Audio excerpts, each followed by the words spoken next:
Today, we're kind of ripping up the financial rule book, or at least questioning some, really deep-seated beliefs about money. Have you ever stopped to think if the usual advice, the conventional wisdom you've always heard, might actually be, holding you back financially? Is the path you're on really working for you? That's a big question because, for so many of us, our financial ideas are built on things passed down maybe for generations. And this deep dive is really about asking, are those assumptions, even the well-meaning ones, actually effective, especially now in today's world? Exactly. And that's the mission today. We're digging deep into Robert Kiyosaki's Rich Dad, Poor Dad. It's a book that really shook things up for millions, made them rethink everything about money. Now, our goal isn't to tell you what to think or believe. It's more about pulling out the key arguments, looking at the different viewpoints that Kiyosaki talks about, and helping you figure out how they might connect to your own financial thinking, your own decisions. Yeah, it's less about just copying Kiyosaki's exact steps and more about getting the tools to think differently, to question your own financial conditioning, maybe see opportunities you hadn't noticed before. Kiyosaki himself said that having these two really strong but opposite financial role models in his life, it forced him to think for himself, and he found that way more valuable than just accepting one side or rejecting the other. And what a setup that was. He talks about having these two dads. One was his actual father, super educated, PhD, Stanford, top schools, all in scholarships. But he calls him poor dad. Right, and the other was his best friend Mike's dad.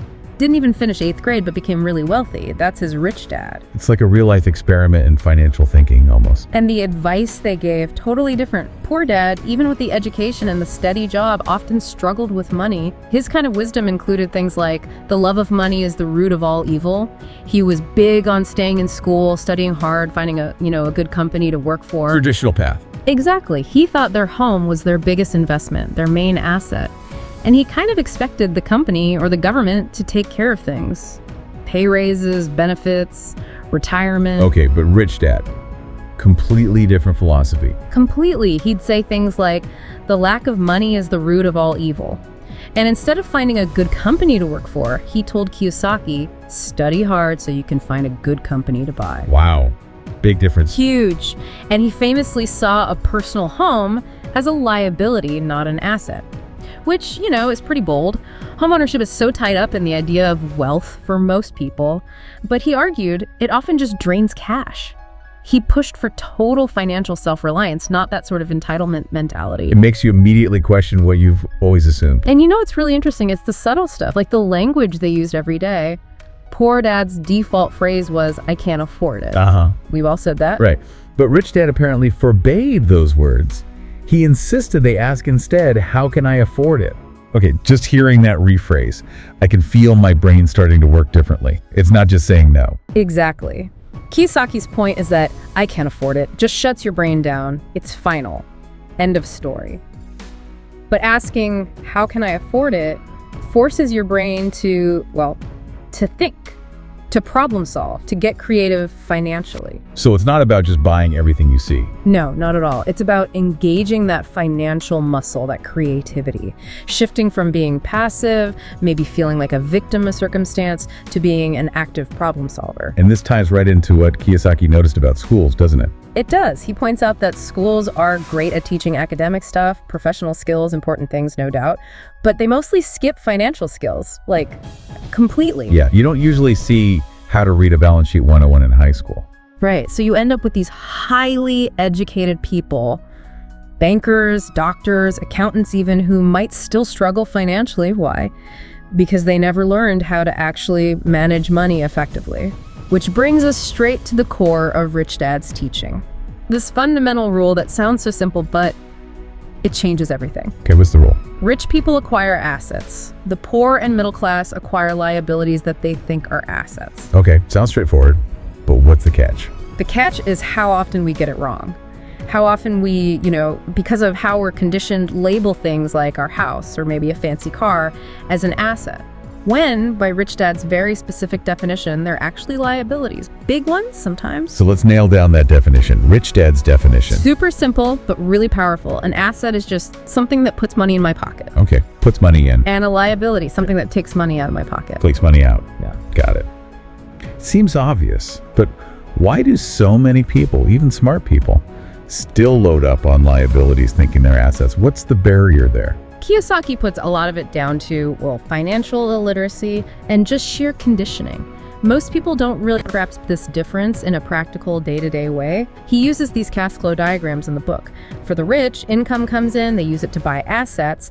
Those assets then generate more income. It's a cycle, a reinforcing loop. Okay, building on itself. Right. But for the poor and middle class, the diagrams show income coming in and then going straight out again. To expenses, to liabilities, things taking money away. They're stuck in what he calls the rat race, working harder and harder just to pay more and more bills. And this leads us right into one of his most, let's say, controversial points. Yeah. The idea that your own home, especially if it's your biggest investment, is often a liability. That really flies in the face of decades of advice, right? Buy a house, it's your nest egg. Totally. But he breaks down why he sees it differently. He talks about the associated losses. First, there's the loss of time. The money tied up in your house equity isn't working for you somewhere else, potentially growing faster. Opportunity cost. Exactly. Second, loss of actual capital. Think about maintenance, property taxes, insurance, mortgage interest, all that money going out, money that could have been invested. And third, he argues, a loss of education. If all your spare cash is sunk into the house, you have nothing left over to actually invest, to learn by doing, to become what he calls a sophisticated investor. So the house can end up being a cash drain, not a cash generator, in his view. That's his argument. It's about the cash flow, not just the potential appreciation on paper. Which makes total sense when you think about his definition of wealth. He uses R. Buckminster Fuller's definition, right? Yeah, which is basically, how long could you survive if you stopped working today? Your wealth is measured in time, in days forward. So it's not about your net worth statement, which might be full of, nice cars or golf clubs that don't actually produce income. Right. It's about how much consistent cash flow your assets are generating. Can they cover your living expenses without you needing a paycheck? That's the real measure of freedom, according to Rich Dad. A totally different yardstick than just looking at the Zillow estimate for your house. Completely. Okay, so he doesn't just stop at personal finance. He gets into bigger societal things too, like challenging the whole Robin Hood narrative. Rich Dad called Robin Hood a crook. That's provocative. It is, because, Robin Hood is usually seen as the good guy, right? Taking from the rich, giving to the poor, social justice. But Kiyosaki, through Rich Dad, argues that this whole take from the rich idea, this sort of Robin Hood fantasy, has actually ended up hurting the poor and middle class the most. Oh, how did that work? Well, he looks at the history of taxes. In places like England and America, income taxes started as temporary things, usually for wars. When they became permanent, the justification was often, we'll tax the rich, punish the wealthy. But Kiyosaki's point is that it didn't really work out that way. The rich figured out ways around it, legally, and who ended up bearing the brunt? The poor and middle class. Because the rich understand the rules of the game better. That's the argument. They use legal structures, particularly corporations, to play by a different set of rules. Okay, so let's talk about corporations. How do the rich use them to, as you said, play a different game? Rich Dad talked about sailing voyages. Yeah, that was the historical context. Corporations became popular because investors wanted to fund these risky sea voyages, but they didn't want to lose everything if the ship sank. So they'd form a corporation for the voyage. If it succeeded, great. If the ship went down, their personal loss was limited just to the money they invested in that specific corporation. Limited liability. Exactly. And the key insight Rich Dad shared is that a corporation isn't a building or factory. It's just a legal document, a file folder, basically. But it operates under different tax laws than an individual does, and the rich leverage this. How specifically?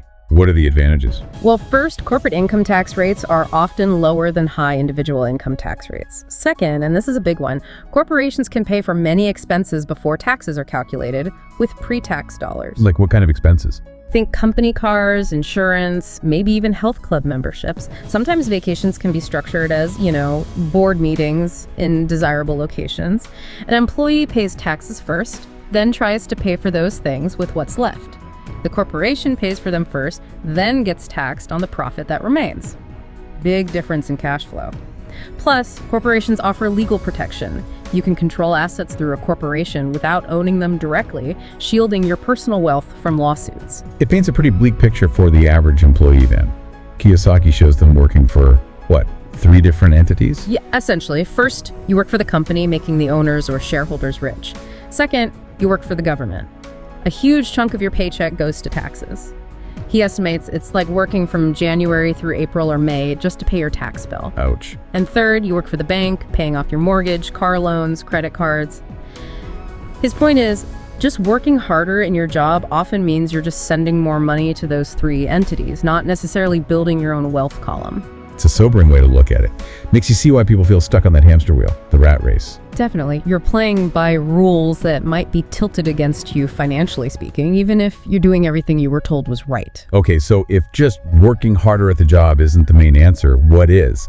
This leads to that idea that the rich invent money, right? Can you walk us through that Phoenix real estate example? Yeah. It sounds almost unbelievable. Yeah, it's a powerful illustration. This was back in the early 90s, apparently a really bad real estate market in Phoenix. Everyone's losing money. But Kiyosaki describes finding a house worth maybe $75,000, but the owner needed to sell fast for just $20,000.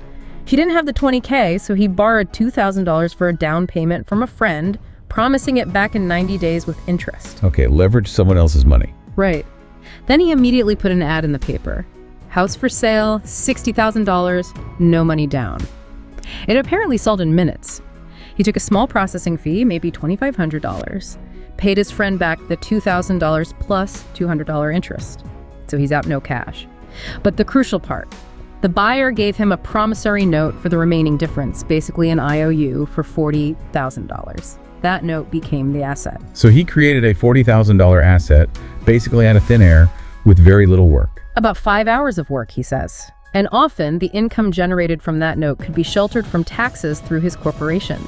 It shows that opportunity isn't just about having capital, it's about seeing things differently, using financial intelligence, negotiation, seeing with your mind, not just your eyes. That really changes the definition of making money. It's not just trading hours for dollars. It makes you wonder how many opportunities are missed because we're not trained to see them. Exactly, which ties into his concept of financial IQ, or financial intelligence. He breaks it down into 4 main areas. So what are they? First is accounting. Not being an accountant necessarily, but being able to read and understand financial statements. Reading the numbers. Financial literacy. Right. Second is investing, what he calls the science of money making money, understanding different investment strategies. Third is understanding markets, knowing about supply and demand, market conditions, how economic factors affect potential investments. And fourth is the law, understanding the tax advantages, like we talked about with corporations, and the legal protections you can get. So these 4 things work together. Yeah, synergistically. They give you a broader perspective, help you spot opportunities, and structure deals in ways that others might not see or know how to do. He also kind of pushes back against the idea of always playing it safe with investments, doesn't he? He does. He argues that real risk doesn't come from the investment itself, but from not knowing what you're doing. So something that seems risky to the average person, like maybe small cap stocks or a specific type of real estate deal, might be much less risky for someone who's really educated themselves in that area. Financial literacy reduces risk. Precisely. He suggests the truly great deals often don't go to the novice investor anyway. They go to the sophisticated investors who understand the intricacies of the game. And he differentiates between 2 types of investors too, right? Yeah, he talks about people who buy packaged investments. Think mutual funds, ETFs, things that are already put together for you, simple, off the shelf.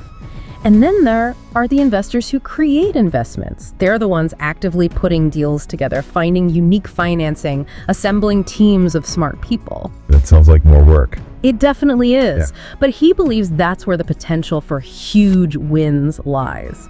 Of course, he also acknowledges the potential for huge losses if you don't know what you're doing. It requires a higher level of that financial IQ. And it's not just about the numbers, is it? He talks about broader skills being important too, like management. Absolutely. He warns against over-specialization. He says you need skill in managing cash flow, managing systems, and managing people. And he really emphasizes sales and marketing.